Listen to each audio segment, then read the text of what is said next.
नमस्कार, स्वागत करती हूँ आप सभी का भारत 24 पर। मैं हूं आपके साथ पूर्णिमा मिश्रा।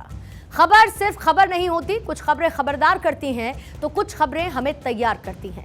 कई खबरें सुनने में छोटी लगती हैं, लेकिन इनके पीछे की कहानी कई दफा काफी लंबी होती है। हर खबर का अपना एक रंग होता है और हर खबर में अपना कलेवर होता है और हर खबर में होती है कुछ गहराई। इसी गहराई को मापने के लिए हम एक बार फिर से हाजिर हैं लेकर 9 PM स्पेशल। आइए शुरुआत करते हैं, जहां पर सबसे पहले हम बात करेंगे मोदी पर पर्सनल अटैक के सीरियल ऑफेंडर की। गृह मंत्री अमित शाह से लेकर बीजेपी के दिग्गज नेताओं ने अचानक से सोशल मीडिया प्लेटफॉर्म एक्स पर अपने बायो में क्यों लिखा मोदी का परिवार। बीजेपी का मैनेजमेंट और विपक्ष के मिसमैनेजमेंट की बात भी हम करेंगे। इसके साथ ही देश के दक्षिण में तेजाब से अटैक की खबर को लेकर भी एनालिसिस होगा।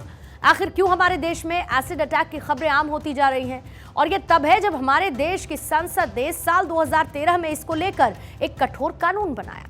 तीसरी खबर आपको दिखाएंगे, राहुल के रेवंत को मोदी का मॉडल पसंद है। पीएम मोदी के तेलंगाना दौरे पर सीएम रेवंत रेड्डी ने जिस तरीके से गुजरात मॉडल की तारीफ की, उसकी इनसाइड स्टोरी क्या है वो भी आपको समझाएंगे, और वो भी तब जब उनकी पार्टी के टॉप नेता राहुल गांधी और खड़गे जमकर इसकी आलोचना करते रहे हैं। इधर पवन सिंह के सॉन्ग आखिर कैसे रॉन्ग हो गए, इसका विश्लेषण भी आज हम करने वाले हैं। पश्चिम बंगाल के आसनसोल से भोजपुरी सिंगर और पवन सिंह को बीजेपी प्रत्याशी घोषित किया, लेकिन टिकट मिलने के बाद एक ही दिन बाद पवन सिंह ने अपना नाम वापस ले लिया।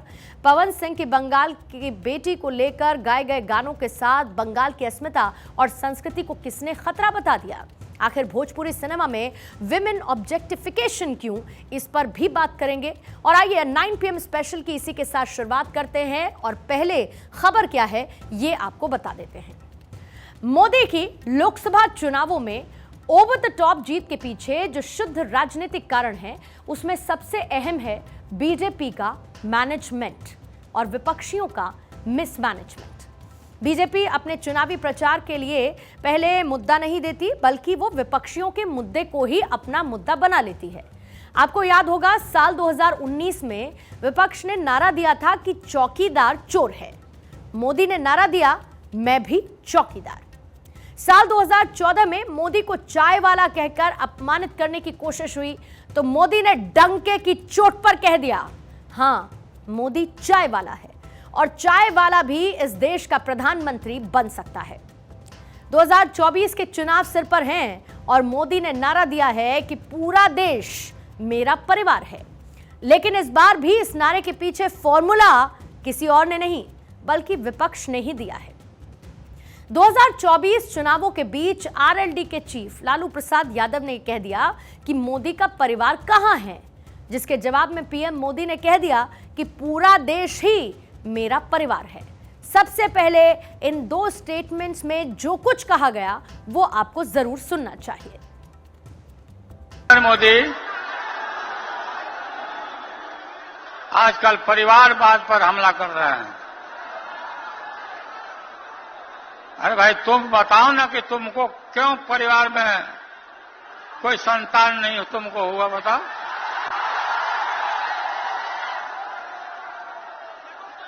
ज्यादा संतान होने वाले लोगों को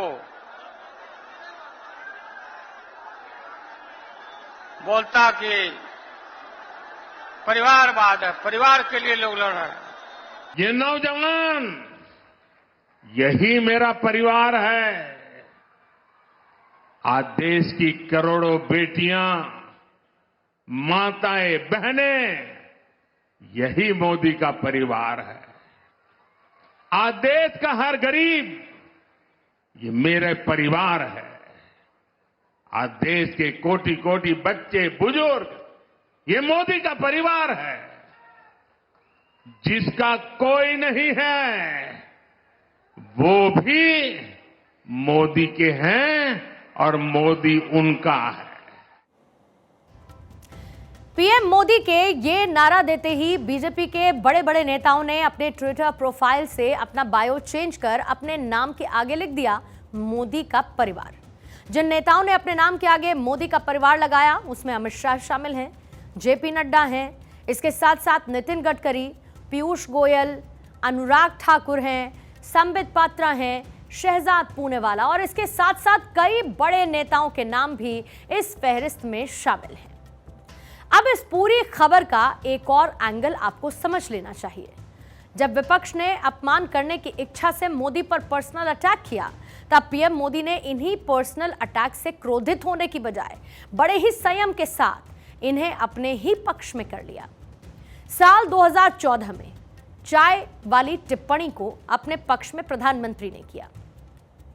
इसके साथ ही 2019 में चौकीदार चोर है वाली टिप्पणी को भी अपने पक्ष में कर लिया। ये कैसे मैं कह रही हूं, ये सीट वाइज कह रही हूं, यानी कि सबसे पहले मैंने 2014 का जिक्र किया, बीजेपी को मिली 282 सीटें।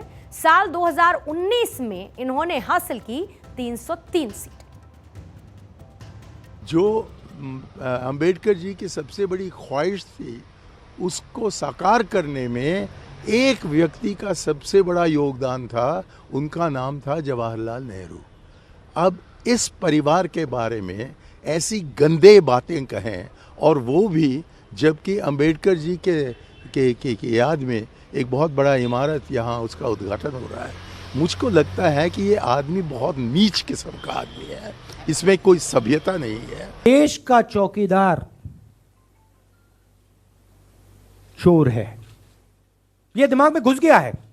अब मैं प्रधानमंत्री की मदद करने की कोशिश कर रहा हूं। मैं उनसे कह रहा हूं, कृपा करके सफाई दीजिए। मैं आपकी ऑफिस की रक्षा करना चाह रहा हूं, आप सफाई दीजिए। जनता को बताइए कि ये जो हॉलैंड है, फ्रांस का राष्ट्रपति है, ये सही नहीं बोल रहा है। 2024 में मोदी के परिवार के बारे में टिप्पणी की गई तो मोदी ने सारे देशवासियों को अपना परिवार बताकर इसे भी अपने पक्ष में कर लिया।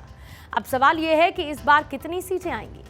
और ऐसा नहीं है कि मोदी पर पर्सनल अटैक से सेल्फ गोल की कहानी विपक्ष को पता नहीं, लेकिन मोदी से खींच के चक्कर में विपक्ष के नेता उन पर ऐसी टिप्पणी कर देते हैं जो कि गाली के समानांतर हो जाती है। लेकिन पीएम मोदी ने इस तरह की खींच पर जो कुछ कहा, आप एक बार उसको भी सुनिए। कुछ लोग निराशा के कारण, हताशा के कारण, भय के कारण, अंधविश्वास के कारण सुबह शाम मोदी को गालियां देते रहते हैं, भांति भांति की गालियां देते हैं। सारी डिक्शनरी मोदी को गालियां देने के लिए उन्होंने खपा दी है। मेरी आपसे प्रार्थना है, ऐसी बातों से आप परेशान मत होना। उनके पास गालियों के सिवा देने के लिए बचा क्या है भाई। मोदी पर निजी हमले करने की कहानी कोई नई नहीं है, या फिर ये कोई चुनावी कहानी नहीं। मोदी जब पीएम भी नहीं बने थे, तब भी नेता उनकी सफलता से खींच खाकर, जेलसी रखकर उन पर पर्सनल अटैक करते थे। आपको उनमें से कुछ चुनिंदा बातों पर गौर करना चाहिए। जैसे कांग्रेस की पूर्व अध्यक्ष सोनिया गांधी ने 1 फरवरी 2014 को कर्नाटक में कहा था कि मेरा पूरा भरोसा है कि आप ऐसे लोगों को मंजूर नहीं करेंगे जो जहर का बीज बोते हैं। इससे पहले साल 2007 में चुनाव प्रचार के दौरान कांग्रेस की अध्यक्षा रही सोनिया गांधी ने प्रधानमंत्री नरेंद्र मोदी को मौत का सौदागर बताया था। गुजरात की जनता ने इस अपमान का बदला लेते हुए कांग्रेस को बुरी तरीके से हरा दिया था, जनादेश सुना दिया था। 6 अक्टूबर 2016 को तत्कालीन कांग्रेस उपाध्यक्ष राहुल गांधी ने प्रधानमंत्री नरेंद्र मोदी का अपमान करते हुए उन्हें जवानों के खून का दलाल तक कह डाला था। प्रधानमंत्री के साथ साथ वहां पर सेना का अपमान भी किया गया था। फिर 22 दिसंबर 2020 को राहुल गांधी के करीबी और कांग्रेस के राष्ट्रीय प्रवक्ता रणदीप सुरजेवाला ने कहा था कि दिल्ली सल्तनत के औरंगजेब से भी क्रूरता नशा नरेंद्र मोदी ने पूरे प्रजातंत्र को बंधक बना लिया है। 12 सितंबर 2018 को कांग्रेस के अध्यक्ष राहुल गांधी के करीबी संजय निरुपम ने पीएम मोदी को अनपढ़ गवार कहा और उन्होंने कहा कि दुर्भाग्य है कि देश के लोगों और युवाओं को अपने प्रधानमंत्री की डिग्री के बारे में जानकारी नहीं है। 20 सितंबर साल 2018 राहुल गांधी ने राजस्थान के डूंगरपुर में कहा था कि नरेंद्र मोदी जी ने कहा था मैं देश का प्रधानमंत्री नहीं बनना चाहता, मैं देश का चौकीदार बनना चाहता हूं। लेकिन आज देश के दिल में, राजस्थान की जनता के दिल में एक नई आवाज उठ रही है। गली गली में शोर है, हिंदुस्तान का चौकीदार चोर है। 8 जनवरी 2023 को कांग्रेस के अध्यक्ष मल्लिकार्जुन खड़गे प्रधानमंत्री मोदी की तुलना एक तानाशाह से कर चुके हैं। कर्नाटक में एक रैली को संबोधित करते हुए उन्होंने आपत्तिजनक शब्दों का इस्तेमाल किया था। फिर 9 मई 2019 को कांग्रेस की महासचिव प्रियंका गांधी ने उत्तर प्रदेश के प्रतापगढ़ में पीएम नरेंद्र मोदी पर निशाना साधते हुए कहा कि इनसे बड़ा कायर और कमजोर प्रधानमंत्री मैंने जिंदगी में नहीं देखा है। मोदी पर आपत्तिजनक टिप्पणी करने वाले विपक्षी नेताओं की लिस्ट बहुत लंबी है। बहरहाल आज की कहानी पर अगर बात करेंगे तो मोदी के परिवारवाद पर हमला करने के बाद लालू यादव ने मोदी के परिवार के बारे में पूछ लिया, लेकिन यहां परिवारवाद को लेकर कंफ्यूजन क्रिएट करने वालों का फैक्ट चेक भी करने की जरूरत है। सबसे पहले आइए बात बीजेपी की करते हैं, जहां पर कोई एक परिवार बीजेपी को कंट्रोल नहीं करता है। मोदी प्रधानमंत्री हैं और उन्होंने कहा कि पूरा देश ही उनका परिवार है, यानी कि पूरा देश ही बीजेपी का परिवार है। वहीं दूसरी तरफ बिहार की राष्ट्रीय जनता दल पार्टी को कौन सा परिवार चलाता है? सभी को पता है, इस पार्टी के सर्वे सर्वा कोई और नहीं, लालू यादव, राबड़ी देवी, तेज प्रताप यादव, तेजस्वी यादव, मीसा भारती। अब देश की सबसे पुरानी पार्टी कांग्रेस में परिवारवाद जरा आप देखिए। जवाहरलाल नेहरू, इंदिरा गांधी, संजय गांधी, मेनका गांधी, वरुण गांधी, राजीव गांधी, सोनिया गांधी और फिर राहुल गांधी। अब ऐसे ही उत्तर प्रदेश की मुख्य विपक्षी पार्टी यानी कि समाजवादी पार्टी को ले लीजिए। इसमें परिवारवाद कुछ इस तरीके का है, जैसे कि मुलायम सिंह यादव, अखिलेश यादव, उनकी पत्नी डिंपल यादव, शिवपाल यादव, राम गोपाल यादव, अक्षय यादव और फिर धर्मेंद्र यादव। अब साउथ भी चलते हैं। साउथ की पार्टी डीएमके का भी हाल इसी तरीके का है। यहां पर परिवारवाद कुछ इस तरीके से नजर आता है, जैसे कि करुणानिधि, स्टालिन, कनिमोझी और फिर दयानिधि मारन। ऐसा ही हाल उद्धव ठाकरे की शिवसेना, टीएमसी और बीएसपी का भी है। ये वो परिवारवाद है जिसको प्रधानमंत्री नरेंद्र मोदी गलत बताते हैं, और इस परिवारवाद की असली पहचान है कि जहां पर पार्टी को एक परिवार कंट्रोल करता है। ऐसे में आज मोदी ने उनके परिवारवाद और उनके परिवार के बीच का जो फर्क है, डिफरेंस है, उसको क्लियर कर दिया है। और आइए इसी कंफ्यूजन को हमारे दूर करने के साथ अब अगली घटना की तरफ, अगली खबर की तरफ बढ़ते हैं। देश में एसिड अटैक की एक और घटना घटी। मुमकिन है कि आप ये सोचें कि ये तो अब आम खबर हो चुकी है। कर्नाटक के दक्षिण कन्नड़ जिले में 3 स्कूली छात्राओं पर एसिड से हमला कर दिया गया। यह हमला उन पर तब हुआ जब वो पीयूसी की परीक्षा देने के लिए स्कूल हॉल की तरफ जा रही थी। कर्नाटक में पीयूसी का मतलब 11th और 12th की परीक्षा होती है। घटना दक्षिण कन्नड़ जिले के कड़बा तालुका की है। लड़कियां परीक्षा से पहले स्कूल की बालकनी में बैठकर अपनी परीक्षा की तैयारी कर रही थी। जो लास्ट टाइम रिवीजन होता है वो उनकी तरफ से किया जा रहा था। और इसके बाद जब वो परीक्षा हॉल की तरफ बढ़ी तो नकाब और टोपी पहने आरोपी ने उन पर एसिड फेंक दिया। इसके बाद वो भागने लगा, जिससे मौके पर मौजूद लोगों ने उसको पकड़ लिया और पुलिस के हवाले कर दिया। पुलिस ने बताया कि आरोपी की पहचान केरल के 23 साल के अबीन के रूप में हुई है। अबीन एमबीए का स्टूडेंट है। कड़बा पुलिस ने मामले में कार्रवाई शुरू कर दी है। यहां पर सबसे ज्यादा दुर्भाग्यपूर्ण जानते हैं क्या है?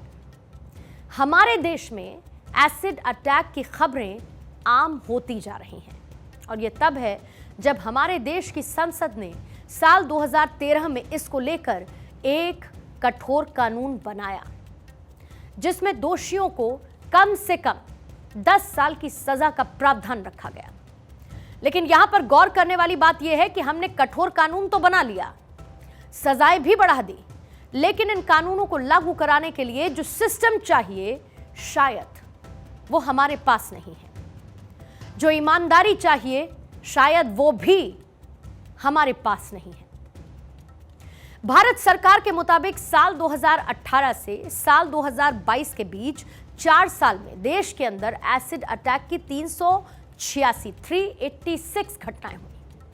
मतलब यह कि जिस देश में एसिड पर बैन है उस देश में हर साल ऑन एन एवरेज 100 लड़कियों को एसिड से जला दिया जाता है और इन हमलों में कई बार पीड़ित की मौत भी हो जाती है। वैसे मौत अगर ना भी हो तब भी इस हमले के बाद जिस तरीके के हालात और दर्द से ये लड़कियां, ये महिलाएं गुजरती हैं, वो यकीन मानिए मौत से भी बदतर है। यहां पर आप खबर में देखिए तो कर्नाटक में हुई घटना में 3 लड़कियों पर एसिड से अटैक किया गया। तीनों का इलाज चल रहा है। तीनों कॉलेज की स्टूडेंट्स थीं। मतलब वही कोई 20 से 22 साल की उम्र रही होगी। आरोपी का नाम अबीन है जिसकी उम्र 23 साल की है। वो MBA का स्टूडेंट है। यह खबर आज देश के हर एक परिवार के लिए एक सीख की तरह है, जहां पर परिवारों को चाहिए कि वो अपने बच्चों से बात करें, क्योंकि ऐसी खबरों के पीछे ज्यादातर मकसद बदला लेने का होता है। यहां पर अगर परिवार अपने बच्चों से बात करे और पहले से सतर्क रहे तो काफी हद तक ऐसी घटनाओं को होने से रोका जा सकता है। वहीं सिस्टम को भी अपने ऊपर काम करने की जरूरत है, क्योंकि जहां पर एसिड पर बैन हो वहां पर एक 23 साल का लड़का एसिड से हमला अगर कर देता है तो यह सिस्टम की कितनी बड़ी नाकामी है यह समझना मुश्किल नहीं है। आइए अब अगली खबर का रुख करते हैं। साल 2024 लोकसभा चुनावों के ऐलान से पहले प्रधानमंत्री नरेंद्र मोदी 10 दिन के दौरे पर निकल चुके हैं। प्रधानमंत्री नरेंद्र मोदी के तेलंगाना पहुंचने पर एक आदिलाबाद में मुख्यमंत्री रेवंत रेड्डी ने गुजरात मॉडल की तारीफ कर दी। उन्होंने हैदराबाद की मूसी नदी का साबरमती रिवर फ्रंट की तर्ज पर कायाकल्प करने के लिए पीएम मोदी से सहयोग मांगा। कार्यक्रम में जब रेवंत रेड्डी ने गुजरात मॉडल और साबरमती रिवर फ्रंट का जिक्र किया तो कई बार तालियां बजी। प्रधानमंत्री नरेंद्र मोदी भी सुनते रहे। रेवंत रेड्डी ने कहा कि हैदराबाद बड़े महानगरों में शामिल है और हम आपके सहयोग से यहां की मूसी रिवर को पुनर्जीवित करते हुए साबरमती जैसा बनाना चाहते हैं। आप हमें सहयोग करें। हमारे हिसाब से प्रधानमंत्री का मतलब हमारे बड़े भाई के जो मदद रहे तो ही हर प्रदेश के मुख्यमंत्री उनके क्षेत्र में वो कुछ तरक्की कर सकता है, कुछ डेवलपमेंट को आगे ले सकता है। इसीलिए मेरा गुजारिश है इस वक्त तेलंगाना अगर आगे तरक्की करना है, हम भी गुजरात जैसा हम आगे जाना है तो यहां पर आपकी मदद जरूरी है। सीएम रेवंत रेड्डी ने ऐसे वक्त पर गुजरात मॉडल की तारीफ कर दी जब उनकी पार्टी के शीर्ष नेता राहुल गांधी और राष्ट्रीय अध्यक्ष मल्लिकार्जुन खड़गे इसकी आलोचना करते आए।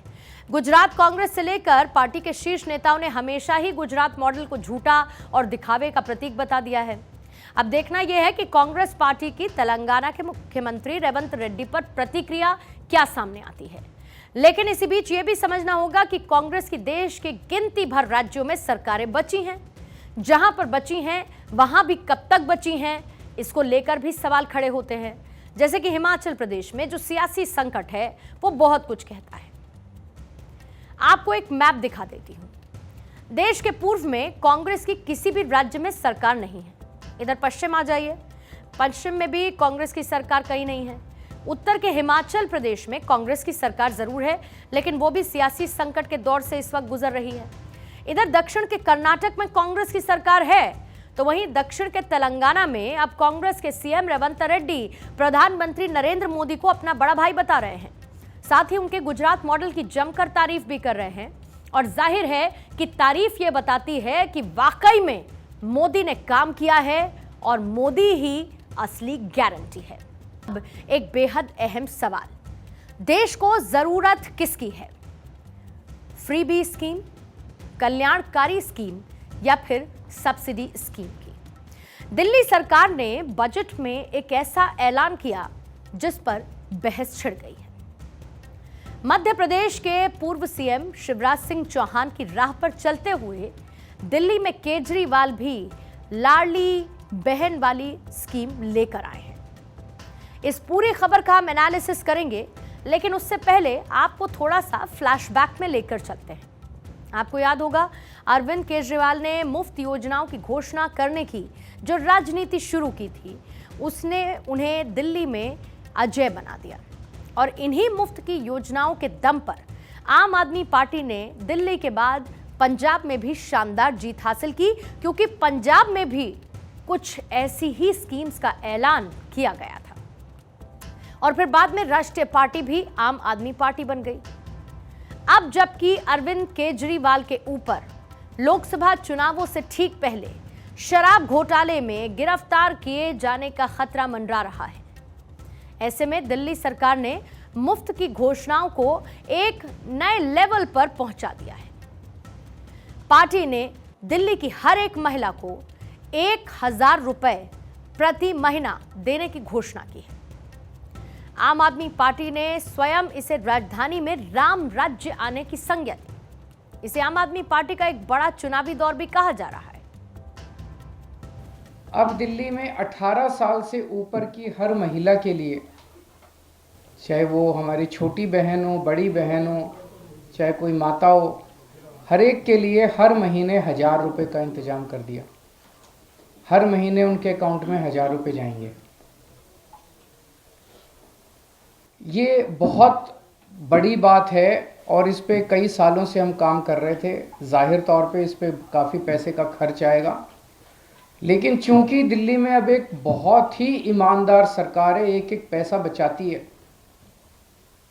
पहले बिजली फ्री की, पानी फ्री किया, शिक्षा फ्री की, इलाज फ्री किया, तीर्थ यात्रा फ्री की, महिलाओं का सफ़र फ्री किया। तो आपने सुना अरविंद केजरीवाल को, उनके ऐलान को, या फिर चुनावी ऐलान। अब जरा आपको सिलसिलेवार तरीके से पहले खबर समझा देती हूँ। दिल्ली की आम आदमी पार्टी की सरकार ने आज दिल्ली के लिए 76,000 करोड़ रुपए का एक बजट पेश किया। दिल्ली की केजरीवाल सरकार ने पिछली बार 78,000 करोड़ का बजट पेश किया था और इस बार तकरीबन 2,000 करोड़ रुपए इस बजट में से माइनस कर दिए। इस दौरान आम आदमी पार्टी की मंत्री आतिशी मरलेरा ने महिला सम्मान योजना के तहत दिल्ली में हर महिला को 1000 रुपए हर एक महीने की देने की घोषणा कर डाली।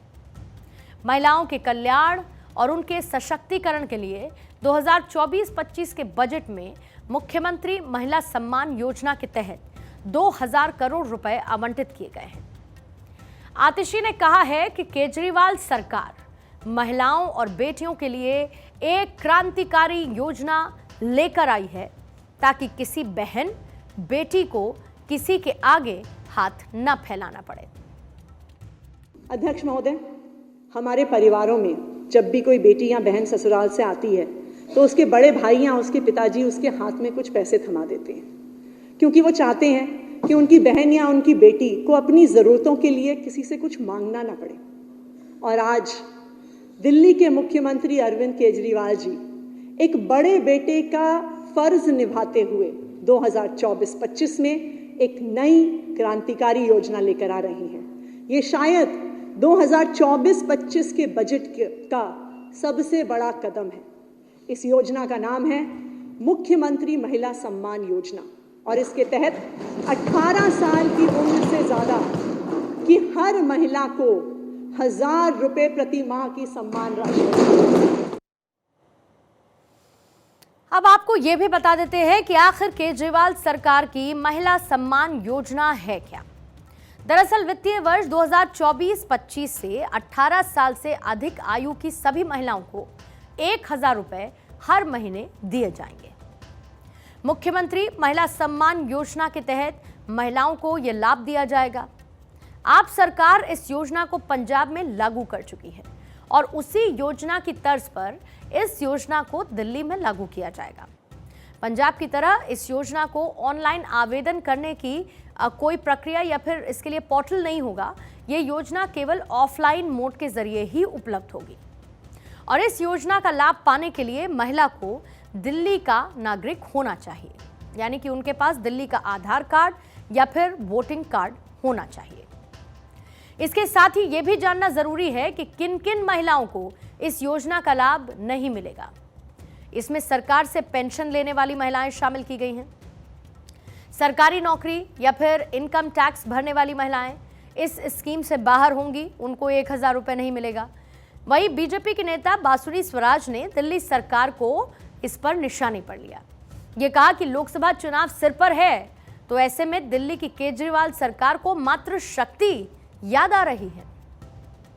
माननीय मंत्री आतिशी जी से मैं पूछना चाहूँगी कि चुनाव दर पर है तो अब आपको मातृशक्ति याद आ रही है। इतने संजीदा आरोप आम आदमी पार्टी के एक नेता पे लगे हैं, एक माइनर के साथ छेड़खानी करने के लिए, उस पर उन्होंने चुप्पी क्यों साधी? अरविंद केजरीवाल सरकार की इन घोषणाओं से गरीब झुग्गी झोपड़ी वालों के बीच उसकी लोकप्रियता को एक बार और जरूर बढ़ाया जा सकता है या फिर ये बढ़ सकती है, जिसमें फिलहाल कुछ कमी आने की बात कही जा रही थी। पिछले साल आपको याद होंगे मध्य प्रदेश विधानसभा के चुनाव और शिवराज सरकार की लाडली बहना योजना, इसको बहुत इंपॉर्टेंट बताया गया था, गेम चेंजर बताया गया था।